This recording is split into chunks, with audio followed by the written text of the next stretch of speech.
mountain bike. I think probably like 5 of the gears worked.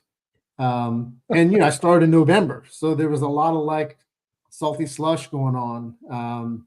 And I got my first mount because I didn't want to be the guy who bought a bike and then didn't ride it. I think that's, not to throw shade on people who don't ride their bikes and they buy them, but I didn't want to be, that wouldn't be my thing. I wanted to buy something and ride it. So I got a lefty 29er. I said, well, I'll just ride this. I don't need a road bike. And then obviously that didn't last very long. But I did my first century. I called my friend Matt Hawkins, who owns Ridge Supply. He's like one of my best friends. I went to school with him. I said, hey, I'm going to ride 100 miles tomorrow. He's like, well, what are you going to eat? Said, what do you mean when I'm going to eat? I don't eat when I'm riding the bike. He's like, you have to eat something. I said, well, I'll take a banana. He's like, banana is not going to do anything. He's like, you need like Snickers bars and honey buns. And I was like, I'm definitely not eating a Snickers bar or honey bun, because I also changed my diet to try to be more fit. So I think I settled on bananas and like Cliff bars or something like that, which I don't know. Somehow I rationalized that in my which brain. socks did he give you to ride the Century? That's what which sock pair did you have to ride it? Oh, I think I actually right about the time when he got hit and started Ridge Supply was right about the time I started riding. We hadn't communicated very much, and like we used to live together. He was always big into riding, and I said, hey, I started riding bikes. He's like, what? And the very first pair he got, I guess he got 12 dozen of the original Skyline, blue to white. He gave me a pair of those. So that was my first taste. He also sent me like kit and knee warmers and like arm warmers, and it was like all of a sudden I was like, a bib. What is this thing? Like it changed my life. So real quick, Matt Hawkins, he got hit while riding his bike. He left that career. I'm giving the brief version of what I know about the backstory. Did some research about sock design and being noticed on the bike, and then hence Ridge Supply was born. And I think he's in North Carolina, right? Isn't he down here? Yeah. Yes, he's down in the Croatan. He puts on the Croatan Buck 50 race, which is I've done that a bunch of years, and it's a cool thing. Wait a second. You do a Century and then you ride the next day? That's the thing, it's riding the bike is the easy part, right? I mean, I don't ride that fast, but the logistics are what's hard about it. Because if you're going to do something like I went out and did, I did Unbound, I guess the last year it was Dirty Kansas, and the logistics of that were like, I drove out there because I wanted to make sure I had my bike, and I couldn't have with one banana.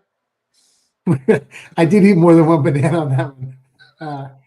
But I drove halfway there, stayed in Louisville. I got up early, rode my bike, drove out there, rode the first 15 miles of the course and the last 15 miles of the course, and then, rode the 200 miles. And the next morning I got up, rode my bike, got in the car and drove back to Louisville and then back to Charlottesville the next day. So the logistics are certainly that's the hard part, if that makes sense.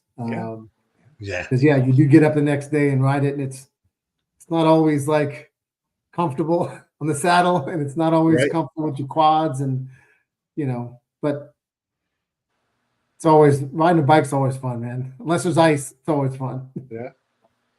How many bikes? So Go ahead, Tom. Why can't you when it's icy out, do you have like a winter setup that has like your studded tires, you have a whole setup that's ready to go? Like maybe it's like studded tires or whatever. Because I mean, you're going to be shocked every now and then, right? Yeah. A second. Colin, are you married? Yes. Does your wife know about all your bikes? She does know about all my bikes. Okay, go ahead, Donald. I'm sorry. You can finish the question. I didn't want to get him in trouble publicly. So. No, that's true. I mean, that's good. That's a good catch, Paul. Thank you. Thank you. I've been known to throw people under the bus. Well, so the inclement weather is a tough one, and usually it's about planning. And I try to avoid the ice if possible, which means if it's going to snow at 2:00 in the morning, I'll get up at 12:01 or whatever 11:45, and I'll be on the bike at 12:01 so I can get the ride in before. I haven't used studded tires yet. Obviously I ride my mountain bike when it gets really gross, and then gravel bike when I can.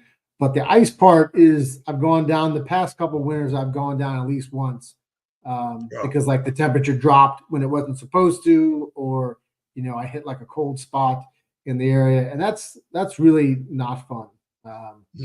That's the only part about it that's not fun. But I probably need to try some snow tires in there, which I just haven't done yet. Wow. Do you do the same route typically when you're doing your 30-mile days, or? So during the week, I get up. I usually get up at like 3:25. I try to be on the bike before 4. So 4 to 6 is when I ride. And there's only a few areas that I really like to ride when it's not light out. And I try to look like I look like a disco, traveling disco, because I've got all the lights in the back, lights in the front. I've got one of those I think it's called Knox gear vests, which when I saw them, I was like, that looks stupid. And I was like, no, it doesn't. It looks bright. And I want to be seen. So most of the time in the morning rides, it's very dictated to certain areas. But when it's light outside, I like to go, spice of life, go all over the place when I can and go exploring, which is always fun. Wow. I'm wondering if Strava sent you some award, because you have to be like an anomaly in their data, I'm sure, right? Gotta be. So they do. They haven't done it the past couple of years, but they did do 1 or 2 years where they said someone who's had an activity every single day. We got to get that was you. kind of cool. We got to get you on GCN. The GCN show needs to have. They need to at least talk to you, because this is crazy. I mean, it's crazy in a good way, right? Like this, you're doing what we all think I'm like, I can't do it. No. I'll like next month, starting January 1st, I'm riding every day in January. Okay. And our stuff is lame compared to yours. Like we have to ride 10 miles every day in January. Indoor or outdoor. It doesn't matter. Right. As long as you're on 10 miles. Right. That seems like now we have to reevaluate what we do. Here's the thing. Even the logistics of something that simple are hard. No shit. That's why that's why it's a challenge for us. It's still called a challenge, right? It's all things are called challenges when they challenge people. Right. And to ride 1 month consistently for only 10 miles to the average person is a pretty big challenge. Right. Colin, laundry. How much laundry do you do with all your bike stuff every day? It's got to be on like all day long, every day, just as well as you're on the bike every day. Well, I know it's surprising, but I have a system. But basically, it's it's in the wash as soon as I get back. It's on the dryer before on the rack before I'm heading out. So it's there was a couple of years there where I was coaching mountain biking at Woodbury, and I was coaching my son's team, so I was getting 3 rides a day. So the laundry there was a little bit much, because it was morning ride, afternoon ride, evening ride with my son's team. The mileage didn't go up that much because it was mountain bike trails, even though it was also in fun. But yeah, the laundry, I've got specialized jackets that have gotten washed so much that the fabric is just, it's gone. I have those. I've been told not to wear those again. They're my bib shorts, and a certain gentleman that's on this podcast with us has politely told me not to wear them again. He doesn't want to see that part of my body anymore. Yeah. So all right. So you're right. You're at 3,000 days in a row. 3,300. Over 3,000 days in a row. I posted it on like a preview or whatever on our Instagram, and I was like, this guy's been riding, and your goal is 10,000 days in a row. And I posted it up, and Jeremiah Bishop said, whoa, that's some streak. When you see things like that, like I said, these are people that ride to the extreme. You know what I mean? Like, right. and when they're impressed, it's like, that's crazy. I was comparing your stats, and this is something that I'm going to start doing also, Paul, to make myself feel like more of a man. It's me comparing myself to the incredible riders. Me comparing myself to the incredible riders that we get on this show, because we get some badass people, including yourself. Like this is a goal that I know I wouldn't be able to accomplish. I can tell you now, I know I wouldn't be able to accomplish the 3,000 day. I just couldn't do it. Something would pop up. So my thing is I went through his stats, and I'm looking at his stats and seeing where I'm even coming anywhere remotely close to what he has. I found one. I've climbed in one climb higher than Colin has. That's all I got. That's all I've got. One climb. One climb. My maximum climb is higher than Colin's. Does that bring my level up a little bit? I think you're getting there. Okay. Hold on. Is that when you were wearing? Is that when you were wearing the Alpe d'Huez kit at Alpe d'Huez? Is that the climb you're talking about? No. That's the see-through kit. It was Alpe d'Huez. It was Alpe d'Huez, but I wasn't wearing the Alpe d'Huez kit. Okay. All right. Oh my goodness. Yeah. So that was amazing though. I bet. Yeah. But I mean, it's like I don't really have any cycling goals. You know what I mean? I don't really. My goal is to just continue to be able to ride. Longevity is my goal. I want to be able to ride. I mean, I come across riders on all the time that are in their 70s, in their 80s. I want to be able to ride when I'm that age. And some of these people in their 70s or 80s are whipping my butt. You know what I mean? And they ride. I want that longevity. I'm starting to see I'll be 51 next month, and I'm starting to feel such a kid. and I'm starting to feel some of the issues that can kind of keep people off of bikes, the arthritis in the joints and things like that, which I can tell you that the arthritis that I have in my shoulders is not cycling related. It's other sports that I used to do that cycling related, that it prevents you from cycling as much. Yeah, it's cycling related in that way, but I'm trying to see what I can do to keep my longevity there. Colin, hold on. I have a question. Go ahead. I want to give a context, because I think when you first said it to me, Donald, I know this guy who wants to ride 10,000 days. I'm a math guy, so I start doing weird math in my head, and I'm like, so to give it context, 10,000 days. That's like 27 years, Colin. Like, when you started it, do you think I'm going to ride every day for 27 years? So if Donald started it today, you wouldn't be done. You wouldn't be done until you're late. So I want to know, did the gravity of that number hit you at any time when you said 10,000 days? Well, I mean, I came up with them, like I said, it was after 100 that I said 1,000. After 1,000, I said 10,000. But when I said 10,000, I was like, that makes sense. And I looked at it, it was 27 years. The part that gets the most daunting is 100 days is 1%. So in my mind, I just rode 100 days in a row. That's 1%. You didn't do anything. Yeah, that's tough.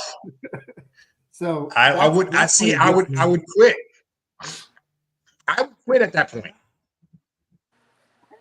I'm just better when there's a set of rules, and I give myself, I try to keep it simple. It's got to be every day. It's got to be outside. It's got to be 30 miles. And it's funny because when people talk to me about it, right. So Colin, I got to go back to the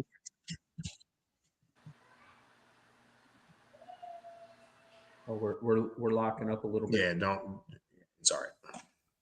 Don't come back. We could hear you, Bill. We could hear you. Are we back? Yep, we can hear you. Okay, hey, Colin, going back to injuries and sicknesses, we went through this whole pandemic. Did you ride? Did you get COVID? What injuries have you had when you're riding? And you still get through it. Had I've been pretty lucky. Most of the time, like crashes, maybe a messed up thumb. I did break that finger in jujitsu, so I rode. It's a long way from your heart, but it was a broken hand on the bike. But most of the time when I'm sick, good. No. I'm going to let you finish because I'm a jujitsu guy and I want to go back to that. So most of the time when I'm sick, riding actually makes me feel better. I feel better afterwards. Last Christmas Eve morning, I was trying to start the Rafa Festive 500 like every rational human being. So Right. it was -7 degrees. It was so cold. I went and rode. Luckily, there were people cheering me on, which is kind of crazy, but it was cool. But we did our Christmas things, went to family. And then that evening at my dad's house, I started feeling terrible. I mean, terrible. And it was all I could do to come home and get in bed. And that was the first time I gotten COVID, was last Christmas Eve. So all I could really do was get up, ride my bike, go back to bed. Besides obviously opening presents with the kids. But that was one of those ones where like I didn't feel better after that. I felt terrible the whole time. But I did like start feeling a bit better after a couple of days. And like I said, well, I'll go a little longer today because you want to get I guess it's not a real patch anymore. It's a virtual patch. But I've done that I've done that since I knew about it. So I wanted to finish it. So I squeaked in. But the answer is like usually riding makes me feel better. It did not when I had COVID. And broken finger, that was kind of a bummer, but it could be way worse. A collarbone would be a whole different deal, or something else. I kind of feel like again I went out. So me and Paul signed up to do the Appalachian Journey, and I had a sore shoulder, and I didn't do the ride. And after hearing you rode with COVID, kind of makes me again. Yeah, I got to find another stat on your page that I'm better than you at in order, because I can't believe, man, that's just it's mind blowing. I had bad COVID. I had COVID pretty bad, and Same. I don't know if I could have physically and mentally is one thing, but I couldn't have physically gotten up and did it. I couldn't get off the couch. Yeah, same. That's how I was. It felt like my head was going to explode. Yeah. Let alone I couldn't walk from the couch to the kitchen. That's how I was. I just stayed in. To ride a bike with COVID. That's just. I was isolated, locked in my guest room. He's in the zone. Yeah, that's like I said. I started describing Colin as a beast, right? And like a beast on a bike, because I mean you gotta be a manly man to. And I know most people don't think of cyclists as that manly man, but you gotta muscle through a lot of stuff mentally to do what he's doing. I just like riding my bike, man. I love that. We all do. I think that's the one. That's the cool thing about cycling that I always tell people. I'm like, that's the one thing that unites someone like me, like Bill, like Paul, where we're all such different people in a lot of ways, but we have that one true passion of cycling, and that's what brings us together and makes us that one. You know what I mean? And if you're not a cyclist, you don't get it. Right. I'm sure there's other sports where this happens, you know what I mean? But I think cycling it's unique in a lot of different ways, where it does allow people from different races, different religions, different this and everything else to just merge and to really see the same path. Yeah. Who is your support network, Colin? Like you said, people cheered you on. Who's cheering you on Christmas Eve morning in -7 degree weather? I want to know. That was just a random person. All right. But I have had, my wife did, I think it was like for the 2000th day, because you want milestones, right? Like going over 100,000 miles is a milestone. The first 1,000 was, but 2,000, she had basically gotten the entire campus to put up signs. So I went out on my ride And when I came back, there were signs everywhere. And like Cool. some of the kids that I coach were like riding with me, like blasting Rocky music. And, you know, That's cool. it was, you know, most of the time it's by myself. You know, no one wants to get up and ride that early in the morning, and no one wants to ride when it's, you know, 45 degrees and raining. But, you know, I do have buddies that, you know, people that support and say positive things. So Paul and when I started bringing you up, I said, Paul, we need to challenge ourselves. Now, this is before, first of all, Paul, this is before I found out that he rode at 4 o'clock in the morning too. I don't want to ride then. That's just when I can do it. Colin, the man doesn't sleep. I don't know why he has a problem with riding at 4. He's awake at 4 on YouTube. Anyway, go ahead. But yeah, I don't. That's okay. But listen, so I told Paul, I said, Paul, we need to wait until we know it's one of the roughest days that he's going to ride, and we should go down and do that ride with him. And now I'm starting again. Again, it shows you how tough he is, because just verbally, I'm already trying to retract that, because I'm like, get down there. Well, you got to get up at 3 a.m. Oh, well, yeah. I mean, I would figure we'd stay at one of Paul's houses, because like I said earlier, Paul has multiple houses. We'd stay at one of his houses and go down and ride and do a ride and film it, because I'm just like I said, I'm going to be blown away for a while. This is like, it is pretty bizarre, man. Yeah. It is amazing. We could do the West Slope. We could do the West Slope of Massanutten at 4 in the morning. How about that? Night ride. No, let's not add more onto it. Like the fact that I want to ride. We could drop in. We could ride up Massanutten and drop in from the top, right from my house. We can do that right from my house at 4 in the morning. That's tough. I think most of it's just being foolish is what it is. You know, I mean, a rational human being doesn't want to go outside and ride when it's 35 and raining, or when it's, you know, 10 degrees, or people have more sense than to do that. Colin, tell us about some of your mechanicals and some of your close misses that you almost blew the streak. Well, I mean, you know, obviously you got to have backup bikes. You know, logistics were a challenge before we talked about that, but like my company took us to Jamaica this past like last November, and I took 2 bikes because I wasn't going to risk it, because I didn't think I could find another bike if something had gone down. But you know, most of the time, talking about missing something, it's usually been about, it's more of an emotional thing. It's more like an argument with a family member, something bad happened at work, where like my mind is like thinking maybe I don't want to go do this. You know, once I put my foot on the ground, I'm pretty psyched to go ride my bike. But those times that, you know, like I said, it was a couple arguments with the wrong people that kind of started making you doubt yourself. Right. The mechanicals, I don't know. There've been times I've gone out to ride and I've misjudged when it was like how much snow there was going to be, and you go in with the wrong cleats. You know, I had road cleats on and put a foot down, and like, yeah, it was definitely close to getting stranded out there. Yeah. I don't know. I've gotten hit. I got hit by a drunk lady in Durham one morning. That wasn't so cool. She broke her side view mirror off my elbow. And luckily I didn't get hurt. I got off the side of the road, and she stopped. She's like, do you want me to call an ambulance? I was like, no, I want you to pay attention. I was like, I'm lit up like a Christmas tree here. And I said, here's your side view mirror, and you smell like you've been drinking. I guess it was like, she must've been drunk from the night before.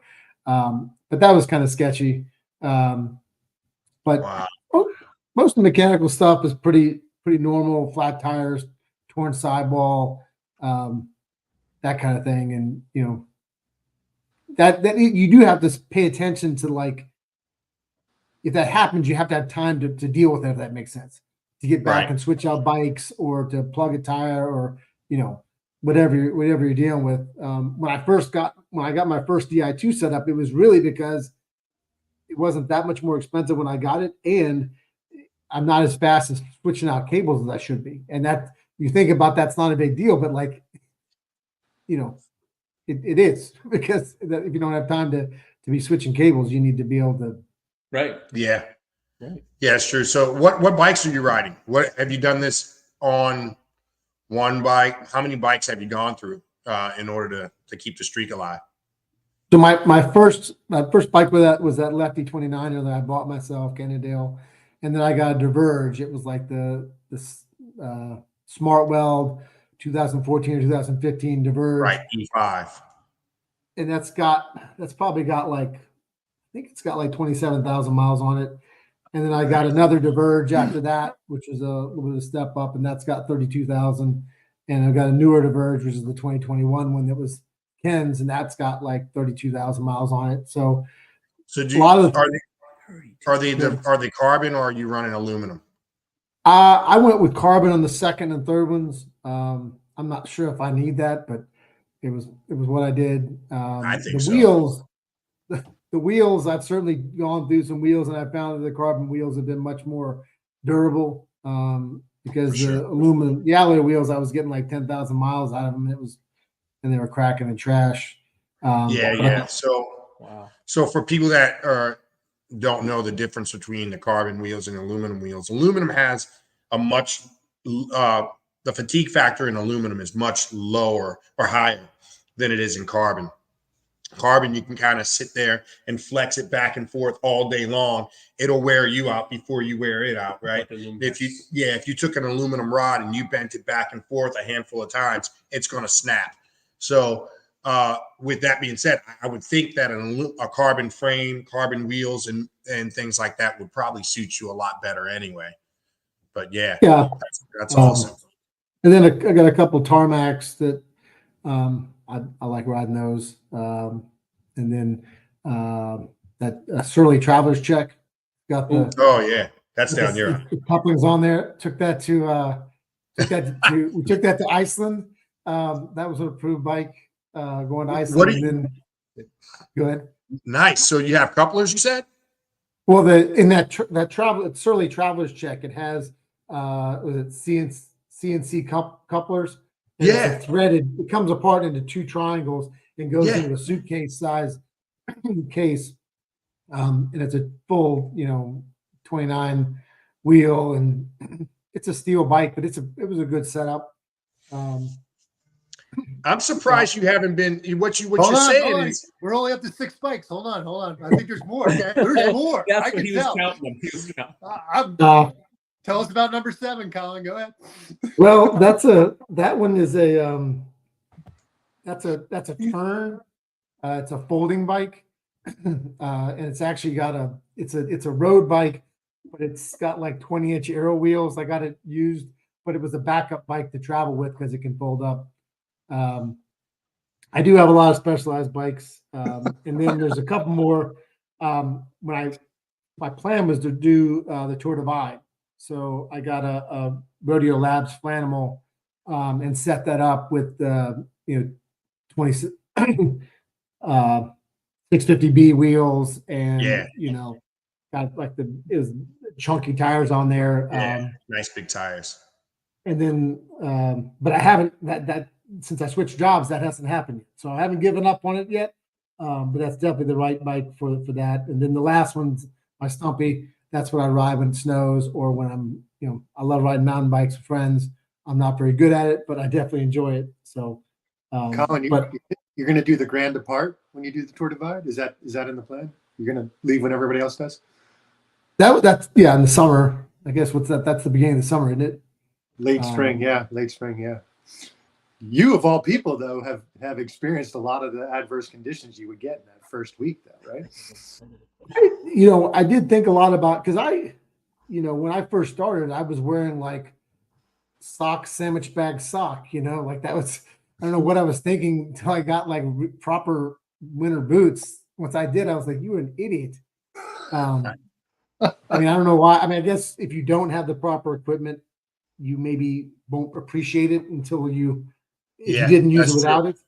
And then I got the bar mitts, and I know they look silly, but doesn't matter. We were just talking about this, weren't we?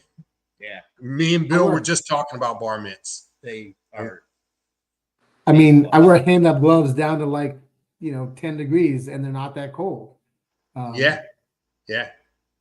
So again, when just in case anybody's on here that doesn't know what a bar mitt is bar mitt is basically a cover that goes around your entire outside of your handlebars. It covers your brakes, your shifters, everything, and your hands go inside this little microclimate. Okay, and it literally it could be 30 degrees outside, and your hands will develop the heat, and all of a sudden you feel like you got to pull your hands out, and like they're too hot.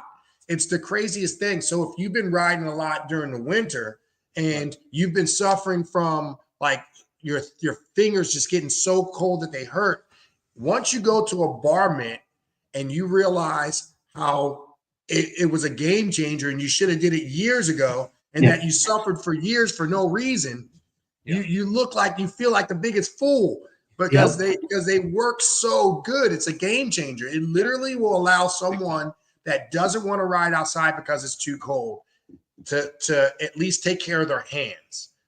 There's no excuse for your hands to be cold. Agree. What's the one? Go ahead. Colin, given Donald's question, what's the one, maybe it's bar mitts, I don't know, but what's the one piece of equipment you wish you turned to earlier based on your over 3,000 days of the sport?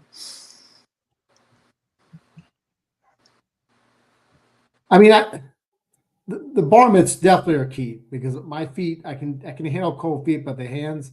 But I think that Knox gear, that vest that lights up, because it's so much more than anything else I've got on my bike. I mean, it's got that flashing thing in the back. It's got those LED tubes, and it really goes for high visibility. I think that's probably the thing I would have gone to earlier. Yeah, I mean, one of the Tour Divide guys was killed, right? The first winner of the record. What was his name? English guy. He was killed on a night ride practicing for his next Tour Divide. He had the record for a number of years. I forget his name. I'll research his name, but he was killed. He was killed at 4 a.m. When you said 4 a.m, I remember reading the story. He was killed at 4 a.m. riding his bike in the farms of England. So one more question. So I think this will explain again. I want people to understand what kind of a man you are. You know, like you're a football coach, you're a wrestling coach, mountain bike coach, and you compete in jiu-jitsu. Or no, you train in jiu-jitsu. I don't know if you compete yet. But, I don't compete. Okay, but you train in jiu-jitsu. So I haven't coached all those, but I've participated in all those. And my dad was a coach in football, judo. He didn't wrestle, but he was coaching football, judo, and I know what kind of a man he was. The mentality that you have to train in those type of things. You're just a tough guy. I mean, I can already tell you without knowing you personally that I know that you're just going to be mentally tough and you're going to push through. When it's time to quit, you're not going to quit. I can tell you that right now. Exactly. So the jiu-jitsu, how did you get into jiu-jitsu? Well, the owners of my company that I work at now, GovSmart, they had a challenge that if you win a certain number of days for 6 months, that you get some sort of a bonus. And I was like, I like trying new things out. I'm also, consistency is pretty much my thing.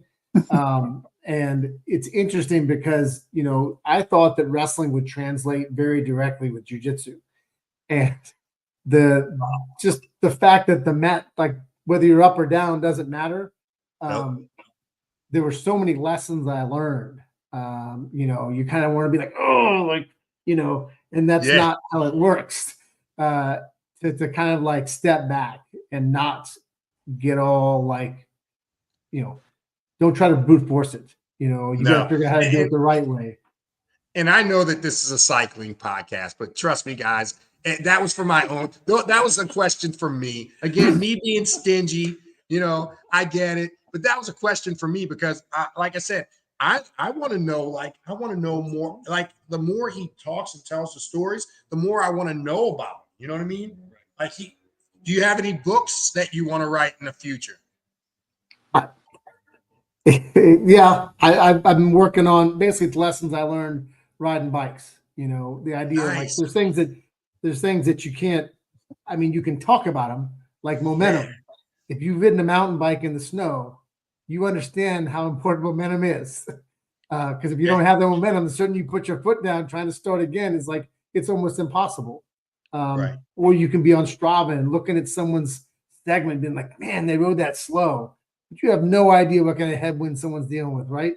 Like you have no idea how difficult that was. It could have been like blowing 25 in their face. They could have had like a broken collarbone, and they're just riding on. They got one hand out there. I mean, who knows what they're dealing with? But yeah, I would like to write a book about all the things I've learned in cycling. I think luckily I'm better at other things than that, so someone won't have to suffer through reading on it. But I did have one story I'll tell y'all. That talking about 4 a.m. I was riding out by my house, and I never see anybody. Right? I mean, I'll see a car or two, but almost never see anybody. It's pitch black. I'm riding, and there's a woman there pushing her bike, going the other way. Like no lights, no nothing. I go out and turn around, I'm right up behind her. I said, "Hey, are you okay?" She goes, "Yeah, I'm fine." She's like, "I just don't know these roads very well. I don't have any brakes." I said, "Well," I said, "I'll ride behind you. I got a headlamp and I got a light on my bike, and I can ride behind you. This road's super flat, so you don't have to worry about going down hills." She was riding her bicycle to Tennessee for a job interview. She'd started in New York, and she didn't have, when she said no brakes, she did not have a brake assembly on her bicycle. So just riding your bike to Tennessee would be savage, but riding a bicycle, she had to get to the top of the hill and walk down to the bottom of the hill. Was it a fixed gear or was it a bike with no brakes? This was a Huffy. This is a cheap. Wow. Right. This is the cheapest bike you could possibly find. She had electrical tape on the handlebars. She had no helmet. She had no lights. She had her phone in one hand. She had a bag strapped on one shoulder over here. She was probably about 60 years old. Her name was Wendra. And there's so many questions I didn't ask her, but I will tell you that it hit me because I'm thinking like, you didn't do anything today, right? Wendra saw a chance, and she was going to get to that damn job interview. Right. Nothing was going to stop her. Not even like a bike with no. I mean, I don't even know what to say. Like I left her because I had to go to work, and I said, "Here's a hill. You're going to have to walk your bike down this hill, and when you get to the bottom, you're going to have to ride up the next hill." We need to find her. We need to find her and get her on the podcast, because I think we can just call our podcast like the bad asses of bike riding and follow it up. That's another I like that. But badass bikers, right? Yeah, but I think Windra's thing was more on the lines of necessity, right? Like she didn't have a choice. It sounds like when you're doing something like that, it's not like, oh, I can call, I can stop. Yeah, I can do this. I'm gonna go home now. Right, like you said, Paul. I would just want to know why did she? I mean, where, what, and why? Everything. Like, there's so many questions that you have for someone like that. That's what. Yeah, I failed at that because I did not ask enough questions. But I know this for a fact. If I had been given that interview, I would have given her that job. It would have been hers to lose, and maybe she would have lost it because she might have been out there and not been able to hold it together. But I would have given her the chance to lose that job, because that's respect. If someone's good, that's 100%. I think too, Donald. Not to be all Dr. Paul on you, but I would bet you Colin's why has changed since he started. Like he talked about, my why was I was overweight, so I wanted to start riding my bike. Colin, your why is probably, I don't know, it's probably different now than it was 2 years ago, 3 years ago, when you started this 27-year-old journey, right? I would say the why for me, a lot of it right now is just like, it's like meditation. It's mental health. Yeah. I mean, if I can go out there and like, when you're doing something and all of a sudden 30 minutes goes by and you don't even remember, didn't realize you were doing it, you can lose time like that. It's like, it's it saves your life. Like it's a release. So for me right now, that's what it is. It's a meditation. It's 2 hours to meditate and get my life ready to go. Because I'm, the first 100 rides I did, I listened to music every time. I had an earphone in my right ear, and you could probably argue that was a bad idea, but that's what I did. Earphone in my right ear, I could hear on my left ear. And after 100 rides, I was like, and I didn't miss one. I mean, I listen to music every time. And after 100 rides, I was like, nope, I need to like be invested in what I'm doing and not distracted. So I'm distracted by thinking, but it's not by music. And it's not that other people shouldn't listen to music, but that was a change there, and that's certainly something that it's like meditation. That's the why. I like what you said there when you said I'm distracted by thinking, and when you talk about being in that meditative mode, it's like that's where you can just stop that, just let the thoughts go, don't think, just let it ride, and yeah love that. That's crazy. That's crazy. So cool. I think that anybody could do it, right? If not everybody wants to do it, right? Not everybody, no one's foolish enough to go try to do it. But I think I'm not someone who's very fast. I don't ride a bike super fast. I'm not very skilled on the bike. My only real claim to fame is that I love riding a bike. It makes me happy. It brings me joy. And the only way I'm ever going to be successful in any sort of race is that if it's a situation where it's long enough, people are going to quit. I did the Psycho 48 is a 24-hour race down in Bayboro, North Carolina. And that was that kind of event. The killers were in the non-drafting version. But in the drafting version, that was one where it was just a race of attrition of who was not going to give up or whatever. And those are certainly more of my races than anything else because, like I said, I'm not very fast. But you don't have to go fast to love riding bikes. That's true. I like all these little nuggets. Yeah, there's lots of good ones for sure. We are not done, Colin. We are not done with. I mean, I know he's got to go, but we have to check in with him, Donald. This has to be like I want to follow. Yeah, I want to follow him. I think Bill, you're down 100%. I'm following him. Yeah, I think, man, I started following him on all his social medias recently. Literally last night, I stalked him and went through and followed him everywhere I could follow him. I mean, like I said, I pulled him up on Strava, and I'm like just blown away. What's it like? Are you like 16,000 miles a year? Usually this is probably the lowest year total in a long time. Usually it's about 12,000 to 13,000. This year, I think it's a high 11,000. Okay. And usually there's some sort of big event in there that kind of pushes it over, like, Training for Dirty Kansas or Unbound, I guess now, or that 24-hour race, getting a big ride in there. But this year there just weren't as many big rides. Wow. Yeah. And I mean, and again, like I said, I want to go back to when you said anybody can do it. You can't. You can't. So the problem with saying I'm going to ride cross country is people are like, oh, anybody could ride cross country. Anybody could do this. Anybody can do that. It takes a certain amount of mental toughness that you have. If you're not mentally tough enough to do that kind of thing, you're not going to accomplish it. I can tell you now that I'm not mentally tough enough to do it. So, I'm good on shorter goals, but when it gets to those goals where the mental side almost takes over. Right. Yeah. The physical side's not the problem. No. Because it's that mental nugget you need in your head to say, I'm not going to quit.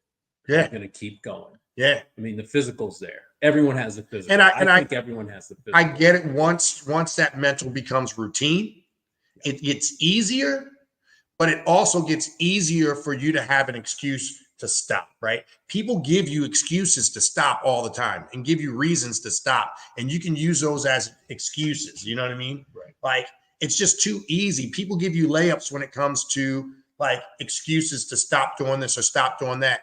And in reality, if you are mentally strong enough, you can go around those excuses. But normal people, look at that excuse and say, this is my way out, and I can blame it on this and say that it wasn't me, it was this that caused me not to do it. You know what I mean? It's really easy to do it, and you beat yourself up. You know, that's going back to when me and Paul were training for the Appalachian Journey. I didn't want my shoulder to be that way out. You know what I mean? I lined up and I even went for it. And the pain was so bad that I found myself in the ER a couple of days later. You know what I mean? But I didn't want that to be my excuse and my easy way out. You know, I commend you, man, on not taking those excuses and those easy ways out. In some ways, though, the fact that I could say, "Oh, I'll go the next day," like that's kind of the whole point about the streak, is that I don't have to put that pressure on myself. That's just the rule. The rule is I'm going to go. It's just figure out when, because otherwise I'm like, well, maybe I'll just skip a day and I'll go the next day, and then that turns into another day, and then you're 2 weeks out, because that's, you know, it's not about what you can do for 1 day or 2 days. It's what you can do for 30 days, 100 days, 1,000 days. Like it's about, you know, consistency. And in the end, I think that's all I've got. But I'm proud of being consistent, and, you know, I don't think I'm ever trying to be someone I'm not. You know, at least I try not to be. I can tell you now, if you're trying to be someone you're not, you put that show on for a very long time. It ain't a show. No. Show, but we don't. Wow, you know, we don't talk about it enough, and maybe we'll get into it. Maybe we will get all Dr. Paul on an episode. But like Colin's point that I think is important to realize, like for him and for a lot of people, but for him, because he said it tonight, like it's a mental health issue, right? It's part of who I am. It's like saying, I'm not going to wash my hands today. No, I'm not saying I'm not going to ride my bike. It's just not in your psyche at that day. It's healthy for you as a human being, not just physical health, but mental. I don't think we talk about that enough, and maybe we'll get more into that. I think it's a great point, Colin. Like riding can be really healthy mentally. Colin, will you come back for a follow-up? Yeah, always. I appreciate y'all having me on the show. I'll promise I'll have the studio and everything set up properly, and it'll go. I'm not going to say it'll go without flaw. I would, but we'll figure it out. Like I said, the next time you're here, I'll make sure Elvis is available, because Elvis will dial us in. I promise. Donald, maybe you can put this in the notes on YouTube, but Colin, can you real quickly like if we want to follow you, how do we do it? Well, it's pretty simple. I'm only in a couple of spots. I'm on Strava as Colin Gay, and I'm on Instagram at Ride Streak. And you know, that's something that my buddy Matt Hawkins was like, hey, you know, it was right around 1,000 days. He said you should just put a picture up on Instagram, put a number, and post it. And I'm not a big social media guy. I was like, I can do that. So I don't have to write something big. And that's usually what I do. And it can get kind of boring. But I get excited when some people will be like, you know, I saw you ride today. I was thinking about not riding, but I went out and rode. You know, that's fun that someone used that for some motivation there. And it's, you know, most of the time people are positive. I'll tell you one story about the mindset of foolishness. You all talked about Jeremiah Bishop. He has a race called the Alpine Loop, and it's great. It's super hard, but it's fun, and it's a fondo, not really a race. There's segments, but there's some steep gravel in there. So anyway, we went out, we rode it. It was on a Sunday. I got back home, and I was using Garmin at the time, and my file was corrupted. It said ridden like 2,000 miles or something like that. It was something to do with the date of the time. So in my foolishness, I was like, okay, well, what do I have to do? I have to get on the bike and ride again. So it was like 10 o'clock at night. I got on the bike. I got my 30 in. I went to bed. I got up at 3:30, got my 30 in. And my mind was just like, I have to do this because I don't want someone saying, no, you didn't do it. But when your mind gets that foolish, and then I switched. I use Wahoo now. And I also double record all my rides still, but I haven't had that issue yet with Are you Wahoo. SRAM? Are you SRAM or Shimano? Shimano. What? Definitely Shimano. Man, okay. Paul, I mean, let's hit him with the closing questions, Paul. All right, closing questions, real quick. The first bike you ever had, and who taught you to ride a bike?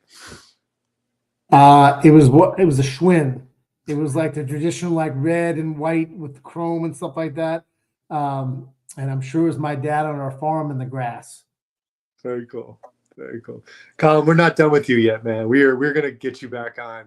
We have a lot. I have a lot more questions. Bill has a lot more questions. Don has a lot more questions. I mean, we want to get you back on. Thank you. I'm just fascinated. Yeah, Yeah. absolutely fascinating. It's weird. It's weird that I'm so like, this is just so out of the ordinary. Like I said, I know people that have ridden tons. I know people that have ridden cross country multiple times cross country. I know a guy that's rode cross country east to west and north to south. Nothing. Yeah. I mean, it's not nothing. No, it's not. It's But something. I don't know why the continuous streak to me is just harder. Just in my head, it just seems like it's harder. I mean, I bet there's probably nothing other than Colin on this that we have done for 3,000 days straight. No, other than breathe. Other than And he has to breathing. get up. He has to get up tomorrow morning at 3. Okay, All right. Yeah. We'll see him next time. You can talk. Colin, thank you. Thank Peace you, out. guys. Have a great one. All right, we'll catch up with Thanks, you. Colin. Later, buddy. Yeah, Have a good one. nice to meet you guys. Take care, bud.